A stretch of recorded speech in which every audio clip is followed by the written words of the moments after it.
What we're looking for is mostly microbial life, at the moment on Mars at least. But if we were able to find traces of life, it would be huge in our understanding of the solar system and in general how life arises in places other than Earth. And it would be a confirmation that we're not alone in the universe.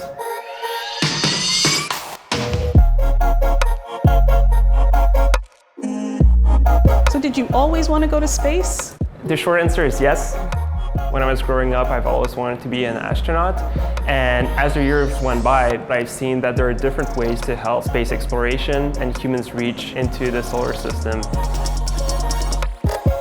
Now, you also did an internship at NASA, which sounds pretty cool. Can you tell me a little bit about the research work that you were doing there? I was very lucky to work at a NASA center, which is one of NASA's main robotics center called the Jet Propulsion Laboratory. I was working mostly on some capabilities for the next generation of rovers. And at the same time, I was also working with other engineers and scientists making use of machine learning and artificial intelligence and integrating everything into a specific rover that we use for testing on Earth. And we did a lot of field tests, and it was an all-around great experience.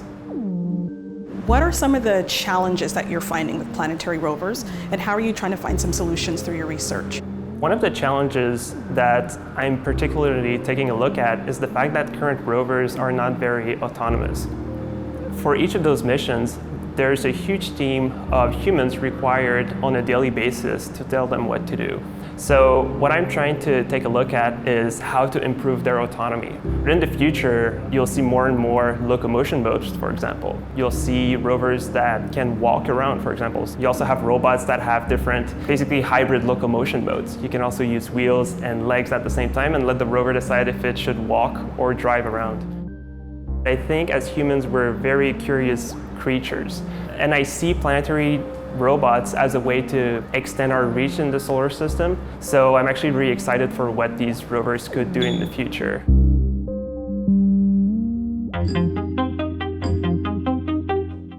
So not only are you a master's student at UTM taking chemistry, you also went into business with your dad. So can you tell us a little bit about Kare? So Kare is a chemical synthesis cannabinoid company, and essentially we make synthetic cannabinoids from an agricultural byproduct. It actually comes from the orange peel. So when you start with the cannabis plant, you have to start with first planting it, growing it, then harvesting, drying, and then the intensive process of extracting those oils. By the time you're done, cannabinoids from the plant aren't actually green because of all the effort and solvents that go into extraction. And so by using a green method, we have a sustainable way of making these compounds that has a very low environmental impact. Tell me a little bit about why you started Kare and what's it like working with your son? Kareem was one of the inspiration behind the development of this product. In fact, he was the first person to isolate the precursor that we are able to convert into any of the main cannabinoids we want. And I think that's a testament to his intuitiveness as well as his creativity. So this compound is used to make pharmaceutical grade cannabinoids. So we can make CBD, we can make THC, but our process also can make a range of other cannabinoids which have never been studied before. What are we talking about here? Are these impacts that are going to help people that have epilepsy, mental health? So CBD is approved by the US FDA for the treatment of childhood epilepsy. THCV is another rare cannabinoid. What is interesting about THCV is that even though it is very similar to THC, it has almost the opposite effects. It is non-intoxicating, it is not psychoactive, and it is being developed to treat obesity and diabetes. So these are some of the medicinal properties and the medicinal applications that will come from these products. My dad's really inspired me through the foundations of science and chemistry, and I think one of the biggest things was finding ways that we can really be impactful and make a difference, not only for ourselves, but for people, everyday people. Through chemistry, we can actually synthetically make compounds that can have medicinal value, and that would be one of the easiest ways to then affect people's lives. Overall, it's been quite a journey and a very valuable experience for me. Now you have a degree in neuroscience. What's the most fascinating thing you've learned about the brain? I think the most fascinating thing is just how adaptable it is. You talk about something that we didn't know. What I didn't know was that brain injuries were the leading cause of death for people under 35. So how come we don't know a lot about this? Yeah, I think it's definitely something that doesn't just affect an older population. You know, I think a lot of the times we think, oh, when you get older, your brain starts to deteriorate, but there are so many other things that can happen to your brain. Injuries, concussions, stroke, even MS, which is what I focus on.